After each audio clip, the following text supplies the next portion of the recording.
there. Let's start our class. Match. We have to match this question. C configuration with density in unit gram per centimeter cube. This match has been already correctly matched. See, oceanic crust, continental crust, sea water and continental margin. Now, in terms of density, which should be the lower density, lowest density? We can see seawater. Seawater should be lowest density from oceanic crust, continental crust and continental margins. So we can match with the lowest numeric number, that is 1.03. So it is sorted out. Now there are three left. C configuration. C. Now as we know that as we move, see this diagram, as we move from upper part to the lower, means interior of the earth, the density will increase. So after seawater, what we will get on the upper parts? We will get continental crust. So the density of continental crust is 2.4, means this is lower than oceanic crust and continental margin. After continental crust, what we will get? Continental margin. Its density is 2.8, and after that, means continental margin, we will get oceanic crust, that is 2.9 gram per centimeter cube. Look, I have already matched it correctly, but in exam you may not memorize all this numeric number, but if you can remember it, it is good. But if you are unable to recall, then try to see. Seawater as the lowest, then it comes continental crust, then continental margin, then oceanic crust for the density.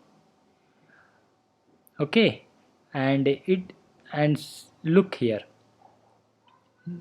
this diagram, the upper part, this is crust, and what is lithosphere? Lithosphere is crust plus uppermost solid mantle, that is called lithosphere. After crust we will get mantle, then core. As we move from upper surface to the interior of the earth, the density will increase. Here the density will be maximum, and at the mountain minimum. So we can say that seawater already sorted out lowest density than others, and then comes continental crust, then continental margin, then oceanic crust. What is continental margin? See, look at this diagram. This is coast, then comes continental shelf, then continental slope, then continental rise. These three terms, these three constitutes continental margin. So this will comes after continental crust. Hope you understand. It is good if you are able to memorize this density, but if you are not able to memorize, then try to see from the logics. The upper part has the lowest density. As we move interior of the earth, the density will increase. Okay, moving to the next question. Assertion: Hawaii Island is a region of volcanic activity. It is true. In Hawaiian Island, there is volcanic activity. It is true. Reason: convergent plate margins are sites of volcanic eruption. It is also true, but this statement is not is not a correct explanation for Hawaiian Island, because Hawaiian Island volcanic activity is not happen due to convergent plate margin, but due to hot spot. Hot spot means, look, this is a Pacific plate and Hawaiian Island is in between. In the between here Hawaiian Island and hot spot, and this plate is moving in the direction of southwest to the north, southeast to the northwest. So this direction from here to here, but Hawaiian Island in here, there is no continental, there is no subduction of any plate margins. So why there is volcanic eruption? It is due to hot spot. See this diagram. Here there is a mantle plume, means there is magma chamber. The volcanic eruption happens here every time. We can see here mountains has been created, but this will shift from this to southeast to northeast, because the the plate is moving. The Pacific plate is moving in the direction of southeast to the northwest. So we can say that this was the earlier here, but now it has moved to here because the plate is moving from this direction. So what we can say that Hawaiian Island is a region of volcanic activity, but it is not due to convergent plate, it is due to hot spot. Okay, next question. It is also in the form of match scholars with their definition. They have given definitions, so we have to match, but I have already matched it correctly for easy purpose. Just try to remember. Alchin has given definition: late Stone Age must be associated with people much like the modern tribal groups in the more remote regions. And OHK Spade has given the definition: values of the mountain wall are determined by as much as what lies beyond as by its own topography. And Terry and Peterson has given direct relationship between the climate changes and the rise of early human cultures. Richards and Subbarao, role of relief features in the horizontal expansion and segregation of cultures.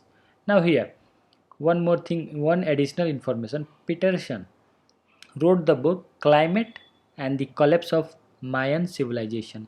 Maya civilization is near Mexico and other central countries like Belize and Guatemala.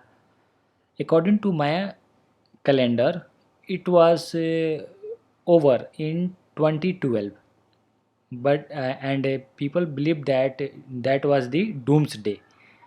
But now some have interpreted that it is not 2012 but it is 2020, due to people believe that due to coronavirus world is going to destroy or it is over. But it is not true, it is also wrong. Mayan calendar was why Mayan civilization destroys. Peterson has wrote about them in his book. So moving to the next question. Lateral planation theory of pediment formation was proposed by, it is Gilbert. This question has been asked earlier. So again here the same question. Lateral planation theory of pediment is given by Gilbert. And for the pediments development, others geographers have also given, like Gilbert has given lateral planation theory for the development of pediments, how pediments develop, that is lateral erosion by short-lived small stream according to Gilbert's. But McGee has given theory for pediment, that is sheet flood theory. According to him, erosion of weather rock by sheet floods caused by desert rain. And Lawson has given due to recession of mountain fronts, like Davis has also given back weathering of mountain fronts. So here for the pediment formation, lateral planation theory is given by Gilbert. Davis and Lawson has given back weathering of the front, and McGee sheet flood theory. So moving to the next and the last question, that is also asked. This question has been asked earlier. Ria is an example of submerged upland shore is the correct answer.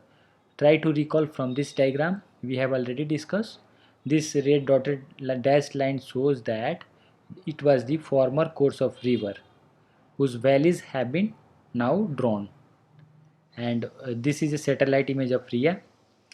Ria is a long, narrow inlet partial submergence of unglaciated river valley. So Ria is due to unglaciated river valley.